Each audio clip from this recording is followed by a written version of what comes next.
Olá pessoal, sejam bem-vindos a mais uma aula da disciplina de tópicos especiais em linguagem de programação. Hoje nós vamos falar como que funciona a definição de cores dentro de uma imagem digital. Vamos falar sobre os sistemas de cores e, de forma mais específica, mais aprofundada, sobre o sistema de cores RGB, que é o que nós vamos utilizar nas nossas aulas. Bom, as cores primárias elas podem ser adicionadas para produzir cores secundárias, algo que a gente aprendeu nos primeiros anos escolares da nossa vida. Quando a gente fala de cores luz, nós estamos falando aí do item A, que são essas cores aqui. As cores luz, nós podemos entender elas como cores que são formadas a partir da emissão de uma fonte de luz. Elas podem ser vermelho, verde e azul, que são as cores luz primárias. A gente chama de RGB, né? Red, Green e Blue. A composição dessas cores luz, elas formam cores derivadas, que são as cores secundárias. A presença de todas as cores luz, vermelho, verde e azul, nós temos a cor de luz branca, né? a luz de cor branca. Quando a gente mistura azul e vermelho, a gente tem o magenta. Azul e verde, o ciano. Verde e vermelho, o amarelo. A presença de todas as cores, novamente, a presença de todas as cores luz, ela dá origem à cor branca. Quando a gente fala de cores pigmento, ou as cores pigmentação, corantes, elas são definidas como aquela que subtrai ou absorve a cor primária e reflete as outras duas. A gente vai ver mais para frente como que acontece essa reflexão, que é o caso do item B. As cores pigmento primárias são essas três aqui, o magenta, o ciano e o amarelo. Cor pigmento, cor corante, é a cor que é formada por tinta. Então, no item A, nós temos a composição de cores luz. No item B, é a composição de cores pigmento, como se fossem tintas no papel. Quando eu tenho a tinta da cor ciano e amarelo misturadas, eu dou origem à cor verde, que é uma cor primária luz. Magenta e ciano, a cor azul, também é uma cor primária luz. E magenta e amarelo, a cor vermelha. A presença de todas as cores pigmento forma a cor preta. O processo de formação de cores pode ser de dois tipos, né? O processo aditivo, que é no caso das cores luz, e também o processo de pigmentação, ou coloração. Quando as cores luz primárias elas são somadas, a gente tem a obtenção de outras cores. Como eu falei anteriormente, todas as cores formam o branco. O magenta é formado pelo azul e vermelho. Então a composição de novas cores são obtidas pelo processo aditivo. No processo de pigmentação, as partículas que a gente chama de pigmentos, elas absorvem ou subtraem uma cor primária luz, ou seja, nós vemos o que ela absorve ou o que ela reflete. Ou ela transmite para outras duas cores. Vamos seguindo aqui. Aqui tem um exemplo prático. Quando eu tenho uma superfície ciano e eu tenho a incidência de uma luz solar, que é a luz que tem todos os espectros que a gente conhece, né, como cor luz, a cor ciano ela vai absorver a cor vermelha e vai refletir a cor verde e a cor azul ao mesmo tempo. Então, se a gente voltar aqui a alguns slides, a cor verde e azul, quando elas são refletidas ao mesmo tempo, elas mostram a cor ciano. Seguindo aqui.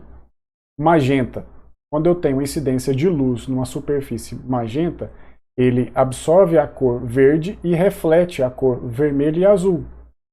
A gente percebe que é uma cor magenta.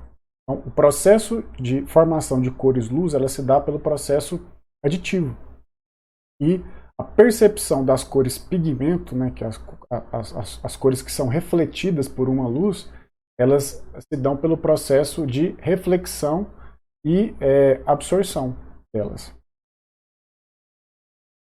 Uma cor ela pode ser definida utilizando 3 parâmetros, que é a luminância, a matiz e a saturação. A luminância a gente também consegue entender ela como a intensidade luminosa daquela cor. E é o que determina o quão brilhante é a luz dentro de uma escala ali de preto e branco. Quando a gente fala de matiz, basicamente o nome da cor, né, o comprimento de onda dominante que aquela cor tem. E a saturação é a pureza relativa da cor ou da quantidade de luz branca misturada com uma matiz. A luminância é o brilho dessa cor, a matiz é o comprimento de onda e a saturação dessa cor é o grau de pureza que ela tem. Relembrando aqui, como eu falei nos outros slides, os sistemas de cores eles podem ser aditivos ou subtrativos. No caso dos aditivos, o que a gente tem como referência é o modelo RGB. Não existe somente ele, existem vários outros. E dos subtrativos é o modelo CMY ou CMYK, que acrescenta o preto também. O sistema RGB, que é o que a gente vai usar nas aulas, ele representa as cores de uma imagem digital usando tuplas. Aquelas tuplas do Python mesmo. São tuplas com 3 valores. E esses valores eles representam as cores vermelho, verde e azul, nessa ordem. Por exemplo, eu tenho a cor representada pela tupla 50, 30, 80. Essa mistura, que é 50 de vermelho, 30 de verde e 80 de azul, vai gerar uma nova cor para mim. Cada elemento dessa tupla ela corresponde a uma dimensão, a um layer, a uma camada da minha imagem digital na dimensão da profundidade. Então, eu tenho um exemplo aqui de uma flor íris. E se eu for decompor essa imagem em 3 camadas, separando a camada vermelho, verde e azul, eu vou ter esse aspecto aqui de cada camada. Quando eu junto todas, eu tenho a minha imagem completa, né, com as 3 camadas, com 3 layers. Essas tuplas elas também podem ser convertidas para números inteiros. Se eu pegar 50 aqui do canal vermelho, 30 do canal verde e 80 do canal azul, eu multiplico 50 por 65.536, somo o 30 multiplicado por 256 e depois somo o 80 multiplicado por 1. Por que esses números? 65.536, 256 e 1. Esses números eles correspondem à quantidade de bits em cada canal. No caso do azul, ele começa do bit número 1, ali da direita para a esquerda. Né? No canal verde, né, que é o G aqui, green, ele começa a partir do 9º bit. E o canal vermelho pega os 8 restantes bits da tupla de 24 bits para poder representar essa cor. Multiplicando os canais RGB por esses números, eu consigo chegar em um número decimal único que representa aquela cor. Mas por convenção, é mais simples a gente representar as cores RGB em forma de tupla. Fica mais intuitivo. Bom, o sistema de cores, como eu já falei, né, RGB, ele é formado pelo vermelho, verde e azul. E ele é baseado na sensibilidade do olho. Tanto é que muitas cores do sistema RGB a gente não consegue perceber como diferentes.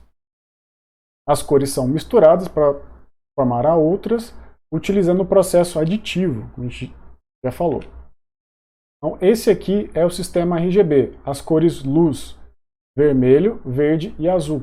Misturando elas, eu consigo derivar outras cores. Nesse caso aqui, eu tenho magenta quando eu misturo 100% do máximo de vermelho possível com o máximo de azul possível. Então 100% de vermelho, 100% de azul. Mas se eu colocasse 50% de vermelho, 100% de azul, eu teria uma tonalidade de magenta diferente. Onde que o RGB é utilizado? Em monitores, televisões, câmeras fotográficas, todos os dispositivos que têm telas. O modelo RGB ele pode ser representado através de um cubo, onde o preto está na origem, que é 0 para vermelho, 0 para verde, 0 para azul. No extremo oposto eu tenho as cores primárias, eu tenho a cor branca, né, que é 100% de vermelho, 100% de azul, 100% de verde. E nos vértices opostos eu tenho as demais cores primárias e secundárias. E como a resposta do olho não é linear, nós temos